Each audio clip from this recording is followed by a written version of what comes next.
And now, reporting for Outside the Lines, Bob Lee. You might not believe some of what you're about to hear today about the workers' compensation benefit that's been available to any workers, such as a pro athlete who ever worked a day in the state of California. It might seem the equivalent of a retired athlete finding a winning lottery ticket in his sock drawer, except players will tell you this is deadly serious. This involves their health, and they need all the assistance they can get when they've played professional football and live with the impact of that for years. All of this is coming to a head right now for thousands of athletes, many of them retired NFL players, right now in Sacramento, California. In a huge state coping with skyrocketing taxes and municipal bankruptcies, this issue is easily cast by politicians and the NFL as rich athletes racing to cash in on a lucrative loophole in a generous if ill-conceived state law. The players counter that not only do they pay income tax even as visiting players in California, the insurance in question is not funded by taxpayers but by the football clubs. Still, California's liberal interpretation of workers' comp rights has led to such well-advertised cases as a $199,000 California settlement to Terrell Davis of the Denver Broncos and nearly $250,000 to Michael Irvin of the Dallas Cowboys. A player needed only to be on a team's roster while the team played in the state of California to be eligible to submit a claim for a cash award. The league says some players are double dipping, collecting from two states, and some who are 60 years removed from the playing field have filed claims. The union maintains players have no recourse because the clock runs out in most states to file a claim, while football-related health complaints lie dormant for years. The current bill would restrict claims for cumulative trauma from out-of-state athletes to those employed in California for 90 days out of the last year. It would also bar other claims from players unless their final season is with a California team. Unless amended, the bill would erase all pending claims, even those nearing resolution. Well, the California State Assembly passed this bill recently, overwhelmingly, 61-4. It is now awaiting action in the California State Senate. A vote could possibly take place on the floor there within 1 month. Just a moment, you'll hear from both sides of this issue, including a player from 2 Super Bowls who said he's been left now with huge personal and uninsured medical bills from his playing career. But first, a conversation with ESPN.com senior investigative writer Lester Munson to sketch some of the outlines here on the story. Lester, you've been reporting the story. This is bigger than sports, this particular bill that's on the table in California. And it's bigger than just the National Football League. It involves all industries. But workmen's compensation is a huge matter for the National Football League. Why so and how so? Workers' compensation provides that anybody who is injured at work must have their medical and hospital bills paid by the employer, in this case, the owner of the NFL team. Workers' compensation is one of those great public policy breakthroughs in the United States. It's there with Medicare and Social Security. It's a system that is supposed to take care of workers who, while on the job and doing their job, are injured. Football players have always had difficulty collecting on workers' compensation. Some states are very stingy with the players, such as Indiana and Tennessee. California is the state of liberal benefits, as you have described, Bob. And, of course, as far as California is concerned with the National Football League, it is not just this law which is an issue because of the matter of money and the number of people involved, but there are a number of different fronts where this is being contended right now. There are indeed. The owners of the teams and the league are fighting the players on 3 fronts. They're fighting them in state court, they're fighting them in federal court, and as you described, they are fighting them in the legislature. The owners of the teams are clearly tired of paying workers' compensation benefits. They have never wanted to pay these benefits, even though all employers in the remainder of the U.S. economy must pay them. And now this is an all-out war that we have going on in California. All right, Lester, stand by. Let's now hear from both sides on this issue. When we asked the National Football League for a representative on today's panel, they suggested we invite attorney Bob Corker. We're certainly happy that Bob is joining us today from Cincinnati. Andrew Brandt, ESPN NFL business analyst, joins us, as well as Reggie Williams, 14 years in the National Football League with the Cincinnati Bengals, served the city council there in that city, and with both his knees now with severe and chronic problems, 24 years after his last National Football League game, and it's good to have you all here. Bob Corker, what do you make of this law? And I know you represent leagues and their actions on workman comp issues, and the characterization of the reporting from Leicester that this has been a struggle, if not a downright denial, to pay rights and pay benefits. Well, first let me say it's not just a football issue, Bob. This issue has captured the attention of the National Basketball Association, Major League Baseball, the National Hockey League, and of course the NFL as well. In fact, while the focus from the player side has been on the football issues, as we sit here today, there are more claims being filed today by baseball players than the football players themselves. So it's indeed been a gold rush to California, excuse me, to file for workers' comp benefits that frankly isn't happening anywhere else in the country. Reggie, is this a gold rush? No, I think it's more like a scar rush. The only reason that I am before you is because of the cumulative trauma that I've suffered from playing 14 years faithfully for one employer, the Cincinnati Bengals. This is not about holding California taxpayers accountable for the injuries of players throughout the National Football League or other leagues. This is about holding your previous employer accountable for the injuries you occurred playing to win a Super Bowl for them. And in this case, all it is about the Cincinnati Bengals appropriately being responsible to take care of the long-term cumulative damage that I suffered playing on the hardest AstroTurf Riverfront Stadium for 14 years.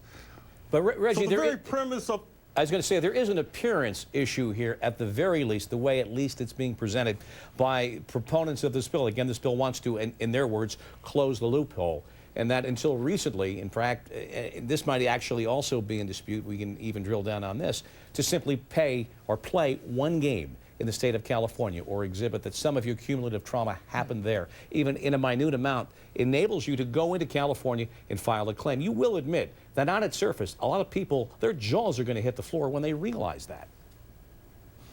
That is not the focus of players who are hurt now. Players who played in the 70s and 80s when the game was much less regulated, where the rules actually contributed to injuries. Head slaps were legal, hitting high and hitting low were legal, clipping was legal, horse collar tackles were legal, clotheslining was legal, playing on horrible fields with less than adequate equipment. So you have to put it in context of poor player salaries during the 70s and 80s compared to the salaries now. Now, getting back to the abuses, this is about the whole system of holding teams accountable. This is about trying to preserve a system of justice, going before a judge who can make that determination, Bob. Don't eliminate the players who live the American dream and believe that if you give of yourself 100% to an employer and you suffer irreparable damage, that employer will stand by you through the loyal test of time, just like you did for them. Bob Corker, tell us why Reggie Williams would be getting justice if this law is passed. Well, first let me say, you know, I'm here in Cincinnati, and everybody in Cincinnati has great respect for Reggie Williams and great sympathy for the physical condition that he finds himself in today. But even under existing law, Reggie Williams is going to have a very difficult time.